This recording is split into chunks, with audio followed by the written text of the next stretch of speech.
Are we ready? Are we flying? I think we are. I think so. I think we're good to go. I think this is your show now. All right, officially. here we go. Oh my God, this is easy. Here we go.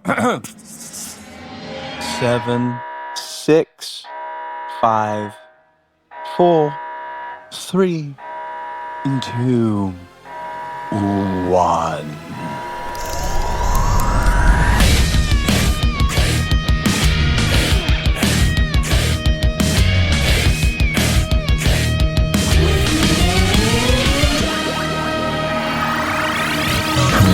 Welcome. You are now tuning in. Welcome to the show, everyone. It's Ninja, aka Tyler Blevins, and I'm thrilled to bring you an exciting and intimate audio experience twice a week.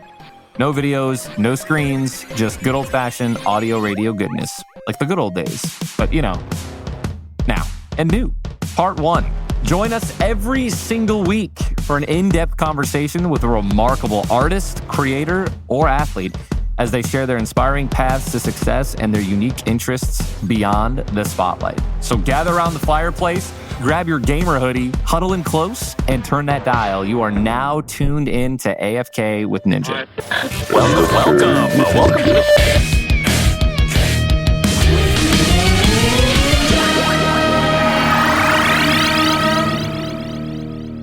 Ladies and gentlemen, everybody, I would like you guys and girls to welcome Jordan Fisher. You may know him as actor, singer, dancer, songwriter, gamer, and a longtime friend of mine who's tearing up live streams and live stages everywhere. Attractive man, husband of a beautiful child. How old is our little one now? Husband of a beautiful father. Come on now, husband, father. You know what I meant to say. It is all the same. It's he's a year and 2 weeks. It's absolutely insane. You know that I passed Ellie walking him twice. I was so hungover, painfully. That's what she said. She told me the story, and I was like, "No, this tracks." I was like, "If he missed you twice and he was wearing sunglasses, my boy is hungover violently."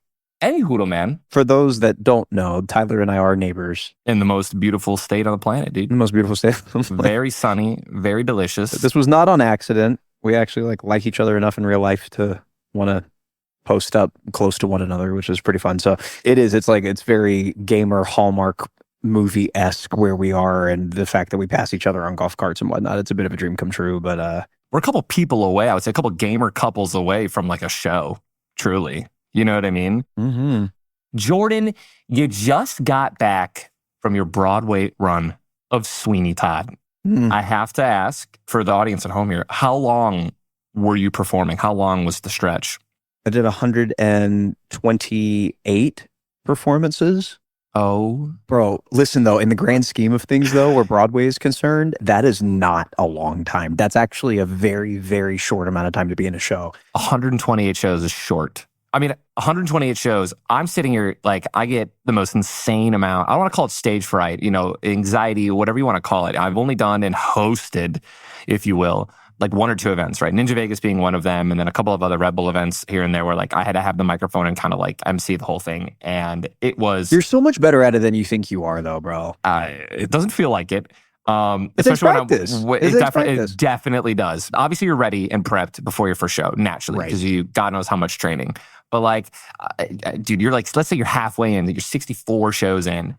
Are you like, do you still almost like forget lines almost, or like have like moments where you're like, no, or is it just like clockwork? I mean, look, you approach it like any professional athlete in anything that they do, any medical professional that like has to grab their scalpel and sutures and make something happen. Like eventually you get to a point where that flow state that we talked about it on stream multiple times, like finding flow state and whatever it is that you do, that right there is that's the pinnacle that I'm always trying to reach, is getting to a point where I can be on stage, do the thing that I know needs to be done, obviously, because we've taken all this time to build this one particular production, and there's all this sweat equity and everything. Like the proof is in the pudding. We're all up there. We're all on stage. We're in costume. We're sweating. We know exactly where we're supposed to go. We know our lines. We know our dialogue. We know our music. So that flow state that you find, where you're not on autopilot, you're completely engaged and you're aware of what's going on, but you're doing the thing that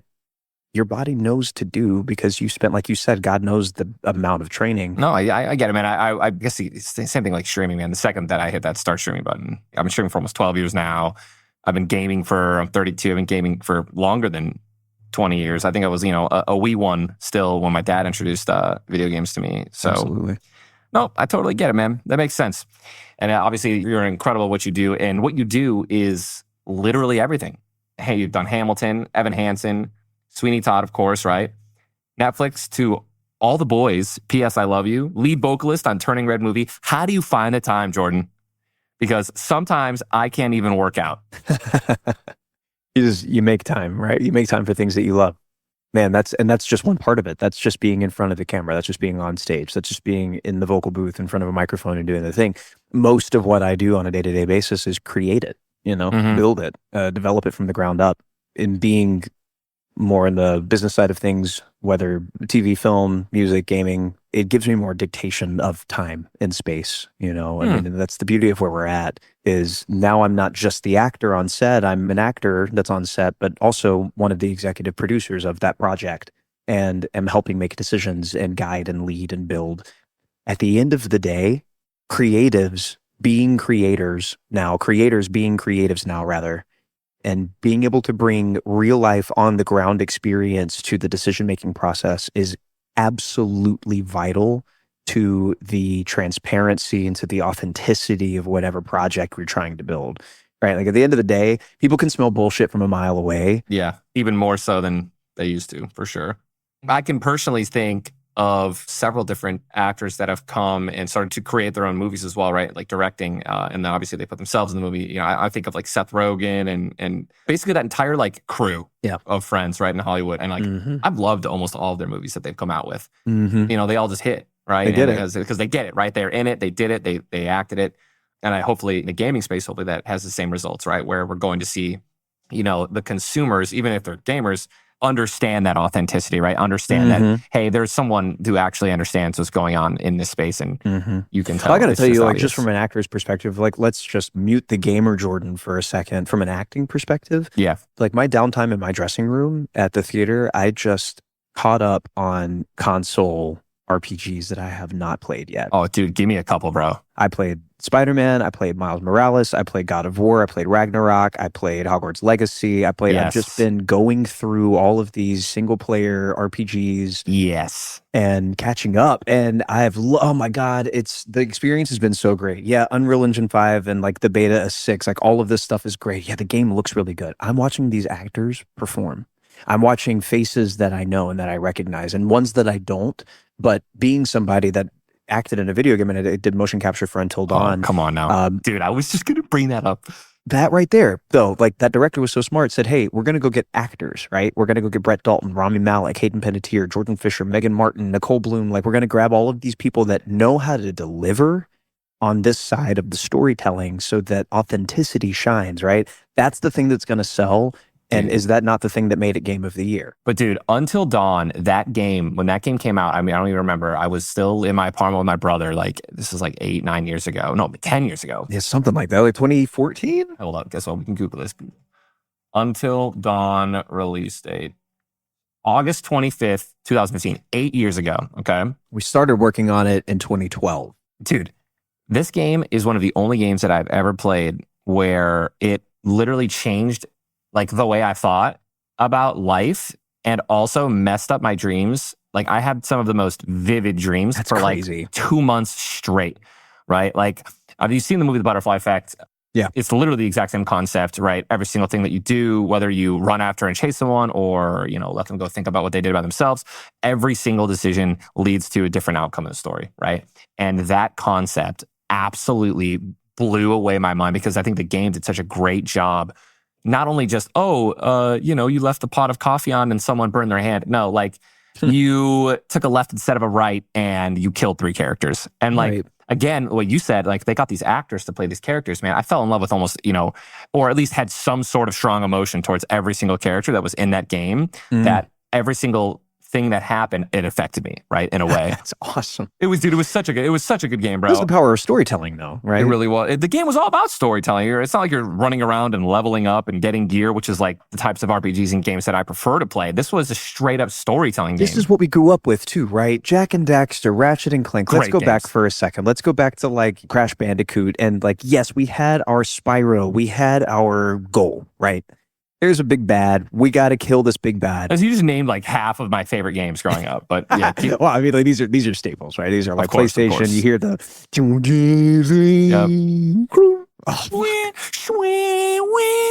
Yep. So good. That's exactly how it sounded too. I couldn't even tell the difference. So good. The way that storytelling is being prioritized in the gaming space, especially from an actor and from a creative perspective, I get so excited because I am genuinely like I'm tearing up in God of War Ragnarok, man. Like Game of the Year, right? I mean, I think Game of everything, bro. How many awards did they get at the Game Awards, man? It was crazy. Well, and they did it the right way. And we're seeing it work. We're seeing prioritizing story and performance, that being the bread and butter of a game, and it really meaning something to people. Because I feel like at this day and age, bro, I know that our attention spans are all over the place, but I feel like just in terms of society, we do crave good stories. Like we're constantly talking about television again and like what TV shows we're watching and binging. And oh my God, absolutely, man. There's something to that.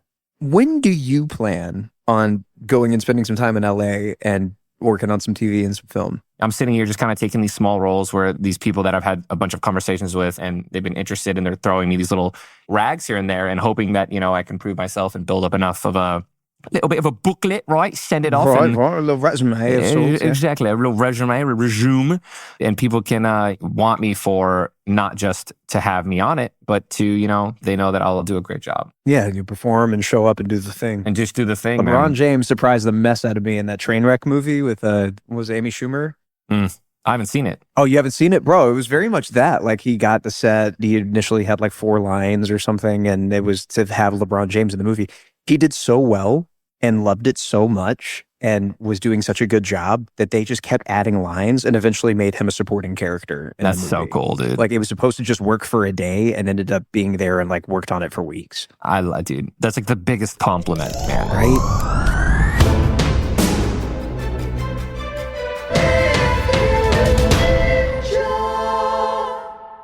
So I want to just bounce back real quick to you brought up some of my favorite games of all time, some retros, dude. Spyro, Teenage Mutant Ninja Turtles was a huge one for me on the Sega Genesis. But what is your favorite or was your favorite retro game growing up? I mean, you know very well my love for Super Smash Brothers. That started on the Nintendo 64, dude. I tore up controllers playing that game. Like Super Smash Bros. Eat it up. I'll play it anytime. I love it. Love it, love it. I don't understand, man. Like, what happened to me? There's got to be something with my brain, man.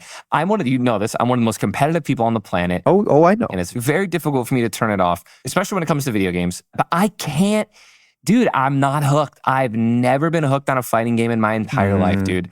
Ever. Like, ever. Like, when we were sitting down, everyone was like, well, do we want to play Perfect Dark, GoldenEye, or Super Smash? I would be like, anything but Super Smash.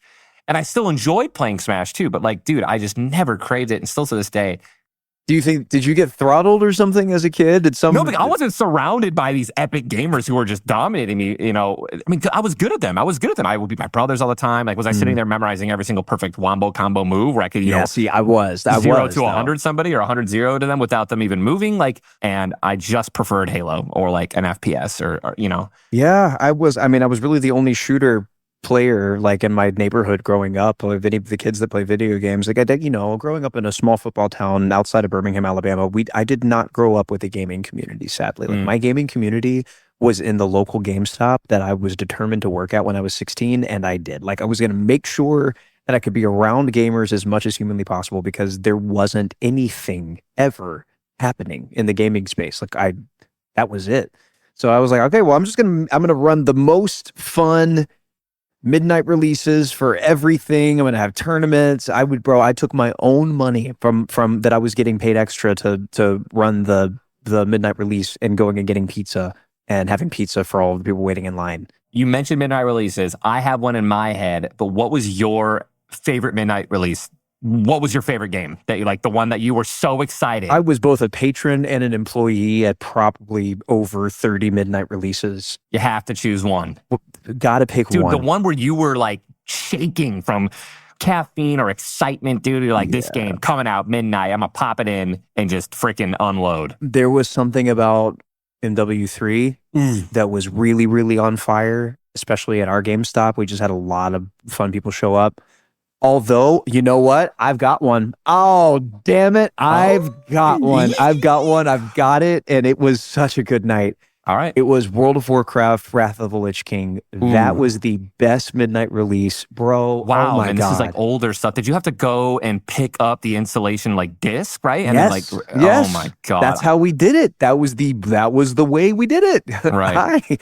And so went home, bro. I played until like 3 p.m. the next day. Oh my God. It just was no so sleep. much 3 p.m. from fun. Midnight to 3 p.m. Oh my God. Yes. It was just so much fun. Yeah. I lived in a small town, so I knew that everyone that played World of Warcraft that lived in Trussville, Alabama was going to be at that GameStop that night. So there were names that I heard where I was like, wait a second.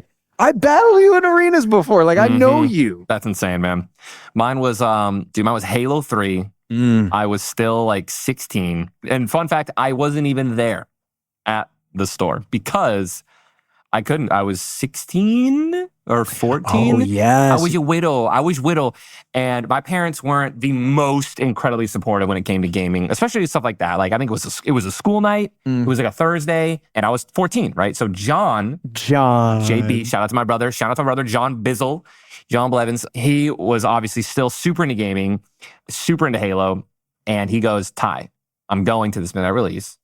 I'm getting it for us. And I'm going to wake you up when I get home, and we're going to play. And I was like, dude, say less, How bro. sweet. So like, oh, what a John I didn't moment. even go to bed, bro. I didn't even go to bed. I was just sitting there, literally sitting He's there. such like, a daddy. Oh, I know, right? 3 kids too now. And he he woke me up, bro. I remember the first game we played, team doubles. First game was Epitaph.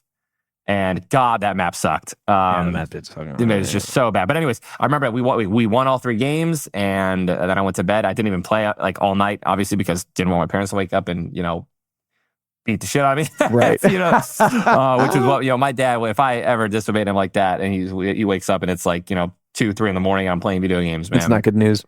Trying to think, what was the raid? It was a Burning Crusade raid that I got caught at like 4 in the morning. Oh my Lord. I have a story like this too right now. Oh, it was Sunwell.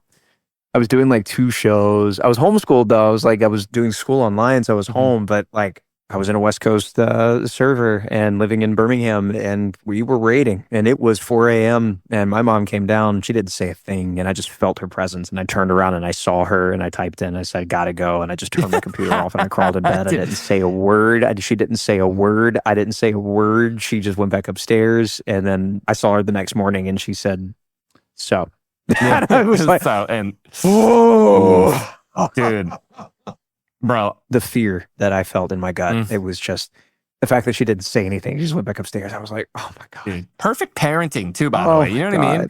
That's like fear, respect, absolutely. All the above, man. She didn't say a thing. She didn't say one word. She just stood there at my doorway and just waited for me to notice her, and I noticed her, and I didn't say anything to her either. I just said, dude, I wouldn't say anything either. If I were you, less is more. Always. Oh my God, that's it, man. She knew like, hey, he knows. Jordan, that gets me to start to think about the importance of family. You're a family man now, dude. I am a family man now. Married your childhood sweetheart. And not only did you marry her, you married her in Disneyland. I was there. You were. We were Disney World, though. You should Disney know. World. Bro, COVID, man. I got to brag on y'all for a second, man. I got to tell you, because like that was a moment where I was like, oh, like, they're in my life for forever. It meant so much extra to us, bro, that like y'all actually hopped on a flight and came down to Florida in the middle of the pandemic to be there with 28 of our closest people to watch us tie the knot like that. That was magical. It was really magical. Dude, happy to be a part of it, man. Whose idea was it? It was neither of our idea, actually. It was our friend Tony Shepard, who is one of the execs at the parks. our initial wedding was going to be in Hawaii. Oh my God, yes. Right? You remember that? Like everyone had tickets and had hotel rooms, and it was a whole situation. We had this beautiful cultural estate in one of my favorite areas in all of the islands. It's in Southwest Oahu. It's a place called Ko'olina. And the Lani Kuanoa Cultural Estate there, it's so beautiful. I'm Tahitian, for those that don't know. It's a Pacific Islander thing, so polyculture is like really big for me, and I'm an ocean guy. I spend a lot of time in the water and surf and blah, blah, blah. So we had this thing set in Hawaii.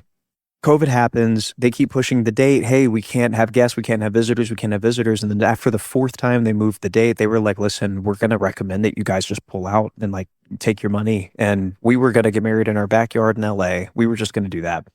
Our friend Tony comes back into the office. Very first phone call he makes when he gets back is, hey, brother, let's get y'all married. And he said, I'm going to call you tomorrow with like a whole plan. And I was like, what? I'm in Vancouver at this point. I'm producing a film up there. You know, we've got all sorts of chaos happening. Ellie's in LA. We're trying to pack things up and move to Florida. It's like so much happening, right? Mm-hmm.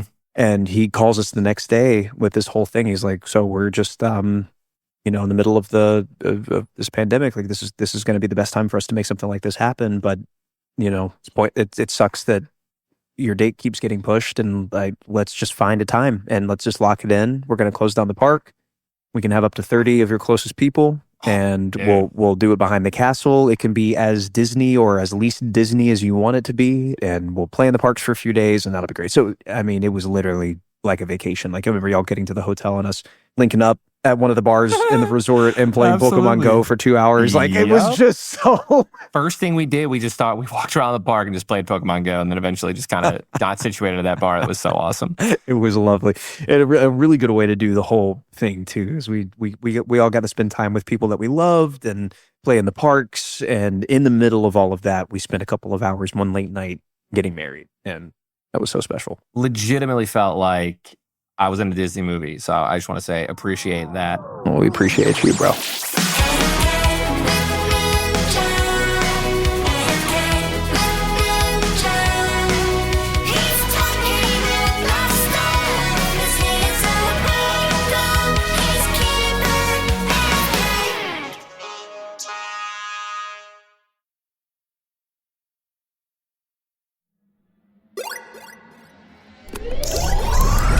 It's AFK with Ninja. AFK. So I have the luxury of having 3 tiny little furry babies running around. I'm a fur dad. That sounds terrible. We say we're for moms and dads too. Yeah, I say puppy parent. I think is probably we got fur babies. We got fur babies and one less furry. And listen, man. I feel like I understand what it's like to have a child because I'm kidding. Now you have a child. Yeah, a human baby. What's the difference? Is there a big difference for everyone at home, dude? I need you to be completely honest right now, man. I'm going to be so honest with you. I'm Give me like the numbers. Like, is it 50% more difficult? 100% more difficult? So it's. Okay. Crash some rumors right now, man. I want people to be mad about this. I'm going to debunk some things. Let's do it. I'm going to make some people uncomfortable, and I'm going to call some people out. All right. I'm not naming names because I don't know who I'm calling out, but I am one of the people that I'm calling out. All right. So just know that. All right. This is a safe space. We're all here together. All right. Absolutely. I know how much you love your dogs. All right. Mm-hmm. You know how much I love my dogs. Of course. When you love your dogs the way that you and I love our dogs, that doesn't go away. That doesn't just magically just disappear. So at the end of the day, if you love your dogs and then you bring a baby into your life, what happens when you have a baby? When you and your partner both want to have a baby and want to have kids and you have that love and you already have dogs, guess what? Your love expands the moment that you have a baby. When I came home from the hospital, I loved my dogs so much more than I've ever loved them before because I felt a different capacity of love that I could have. Now, I say that I believed that we were maybe going to have to find a home for one of our dogs before we had Riley. I'm going to be so transparent. Like I was genuinely like, I don't know if Kona is going to be, like if we're going to be able to do this. I don't know. Like she is so hyperactive. She's so all over the place. And we got home and we brought Riley home. And funny enough, Kona, she just, first of all, she evolved. She like turned into a really paternal, like maternal, instinct-oriented dog. She sniffed him up and down and she laid by him, and she does not leave his side. Like that is that's the dog that we thought was going to stress us out the most has become Right. one of the deepest forms of comfort for us where he is concerned, because we know that she has his back. She's not letting him do anything dangerous. I love She's that. not letting anyone come near him that she doesn't know, that she's not comfortable with. Like she will let people, like, that's her baby. That's so cool. And I wish that I would have been more thoughtful about, like, if I were Kona, I'd be like, bro, give me a fucking shot. Like, give me a chance. I've never had a baby in the house. Like, yeah, let's all try this together. You know what I mean? So, and then if you feel like you're getting extra frustrated with your dog, the likelihood is that they just need you. They probably just need you. Oh yeah, man. Attention. They need exercise. They need, mental workouts, etc. All those things, man. Give them some tasks. Make them feel loved.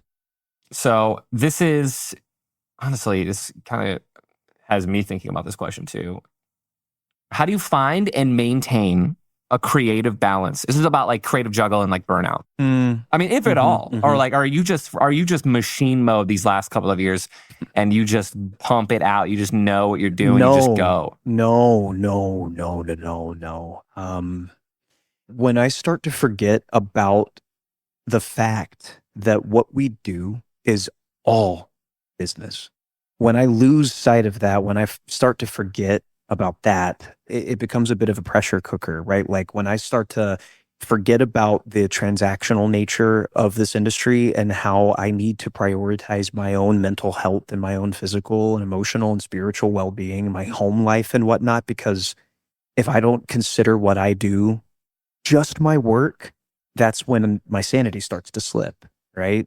And I've been in plenty of those seasons in my life where my work was my life. I was completely defined personally, on a personal level. I defined myself by the work that I was doing, right? How well I was doing it, and how much other people determined that it was good work, So big fat recipe for disaster, right? Like there's nothing in that equation that's good and healthy.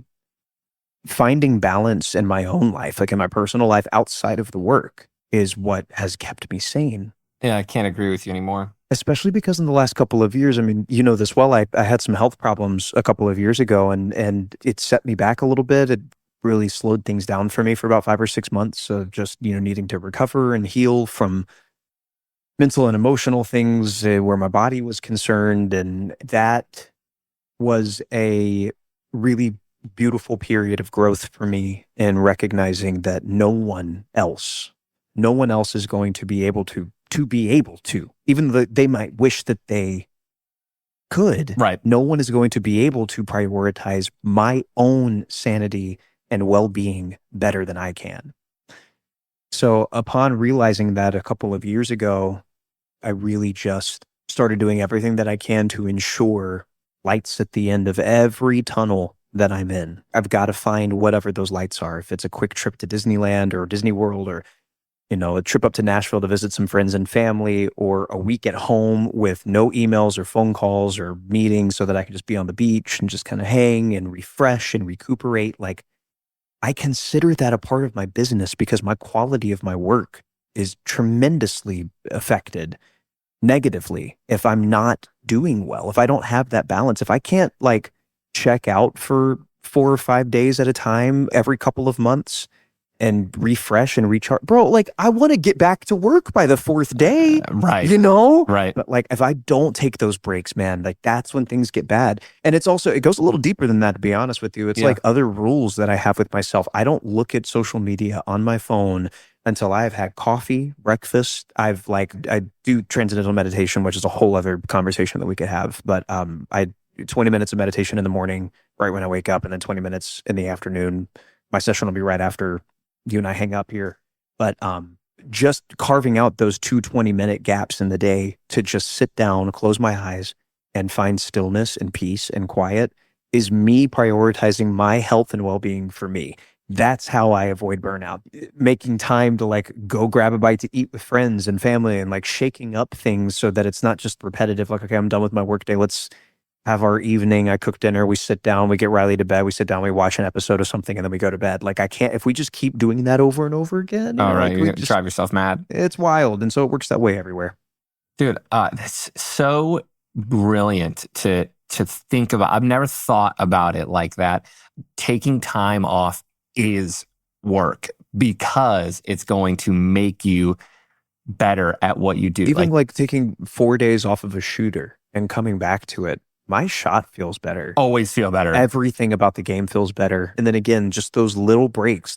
What's a 3-day period where you just don't do that thing, whatever it is that you were doing nonstop, reading that book, you know, whatever that routine is, just break it up for a second and see if you miss it. Genius.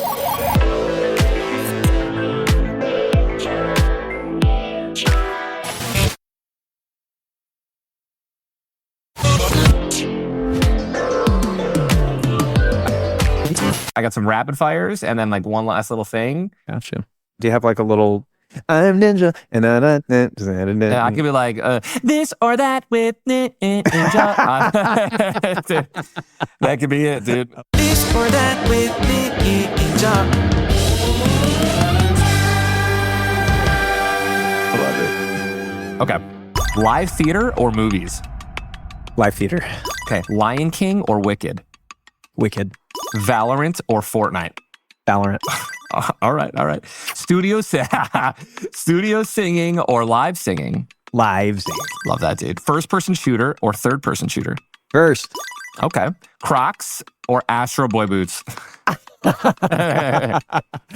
man, that designer's a buddy of mine. Listen, Crocs and Shots fired, bro. it's all good. Mischief, I love y'all. All right. Broadway tunes or pop hits? Oh damn. I mean, bro, that depends on the day. That's Okay. yeah, that depends on the day. Can Okay. I have one pass? Dude, you can have a couple passes, man. If Okay, there's great. anything you don't want to answer, you could always just be like, Okay. Well, you were my second pass, so we'll see. Okay. Dancing with the Stars or esports tournaments? Esports tournament. Interesting. We're talking to the winner of Dancing with the Stars here. Infinity Blade or not?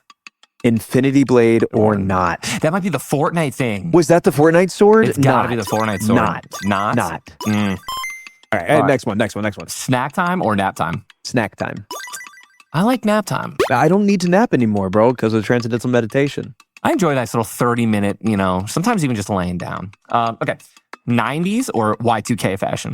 Wow. Come on, dude. Y2K. Ooh, I have to agree. I like the 2000s. That was fun, man. So fun. High tops or low tops? Come on now. Low tops. I'll allow it, dude. Go-to Valorant character. Raise. I knew it. Come on. Yeah. Come on now. What go-to comfort food? Grilled cheese and tomato soup. Oof, dude, a nice little bisque, bro. So good. I hear you. So good. Favorite gaming console of all time? GameCube. Great, dude. Great answer. If you had to delete all but 3 apps from your phone, which ones would you keep? Oh, shit. This is a great question. Wow. Google Cal, Marvel Snap, and New York Times. Interesting. Marvel Snap, huh? Dude, Golden Boy. Best mobile game ever. Yeah. All right. Okay. Ever. Never, ever, ever has there been a better fucking mobile game than Marvel Snap. Interesting. Okay. I don't know. Pokemon Go. In my opinion, personally, I don't know. I got into so the PvP good, of man. Pokemon Go, so that really that's why I only say that.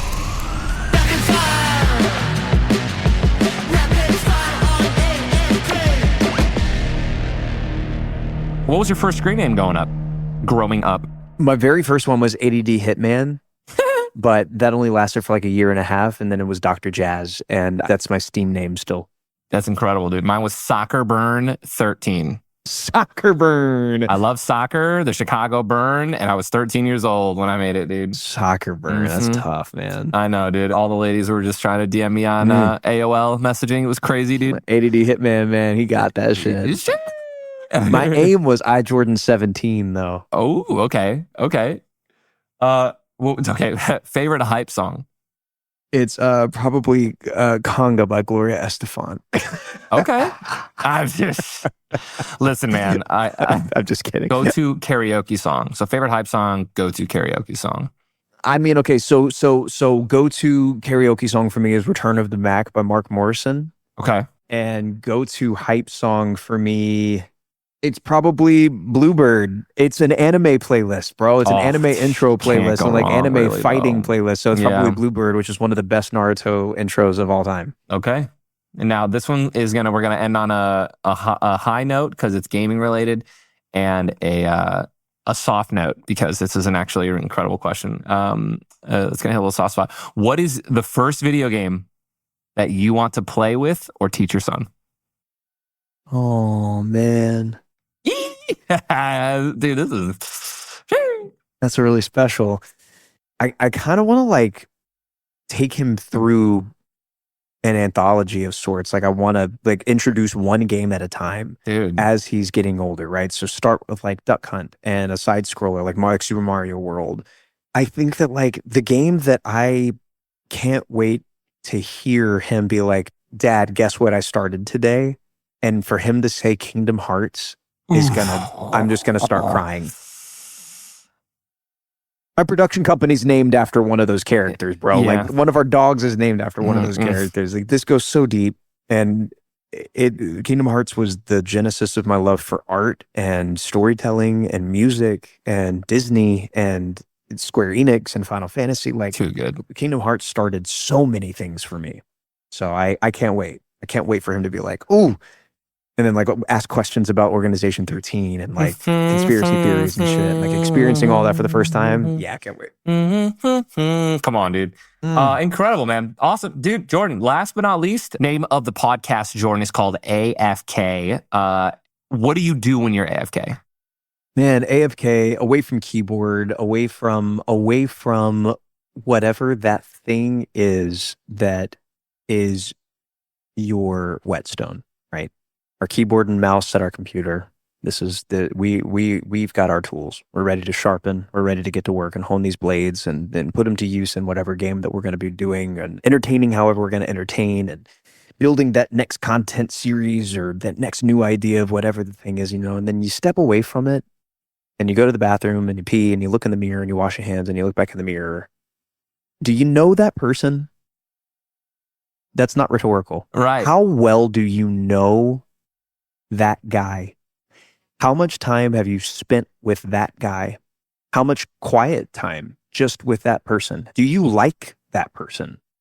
When you are not at your computer grinding away, if you're not at your piano, if you're not at your desk where you're sketching, do you like that person? If you, for some reason, are like, I don't really know, you need to spend more time with yourself. Period. Yeah. And especially if you work in content and in creation and entertainment and whatnot, like it does, I promise you, it informs everything that you're going to go back to work and do. Everything becomes better when you like the person that is creating the thing that you're creating, And on my 29th birthday, just recently, bro, this happened just in April. I got out of the shower and as somebody that deals with an eating disorder and has been healing from a really bad bout for a while, to look in the mirror and to see some like weight around my my belly and my titties flinging it, like I was like, man, that's kind of sexy. And I realized on my 29th birthday, first birthday in 3 years that I got to be with my people, because my last 3 birthdays were by myself in a hotel. First birthday I got to spend with people. First birthday I was a dad. I looked in the mirror and I realized, I saw Jordan and I said, what a motherfucker. I like that guy. He works hard. He treats people well. He loves his family. He's dedicated to his work. Yeah. I really like that guy. It's changed everything for me, man. And if I can say anything or if I can leave anything, any sense at all here on AFK and what that means to me, is just the value and the importance of mental health and ensuring that like you are actually good. Like, I know you're good for your audience. I know you seem good. I know your Instagram seems good. Are you good? Yeah. Are you happy? Can you sit in silence with a book or like not a TV on and just like chill? Take some time and stop trying to constantly like seek other things and like seek yourself a little bit. That's AFK. And it's important for me to be AFK and to go AFK. And I do. Yeah. And I make the best of it. And I'm grateful that I'm in a world and in a space in my career now, Tyler, where I can choose to AFK more often. Dude, I will text you if that answer ever gets beaten.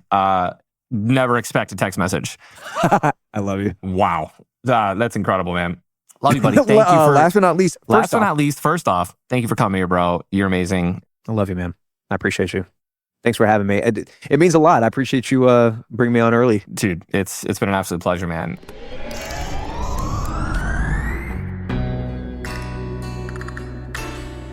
And there you have it, folks. We've reached the end of another epic AFK with Ninja episode. Before we conclude today's episode, I'd like to address an important ongoing issue. The recent tragedy of the Maui, Hawaii fire has had a profound impact on the lives of many.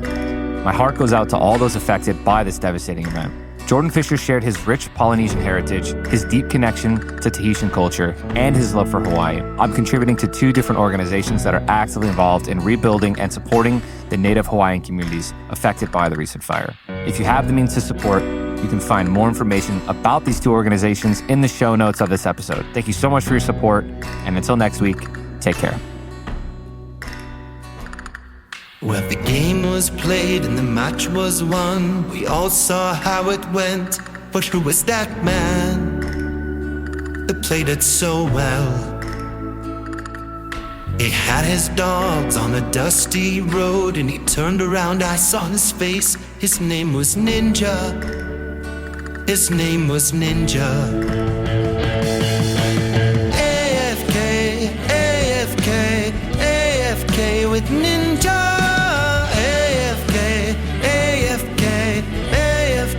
Ninja, AFK with Ninja, with a ninja. He's a guy who plays video games on the internet.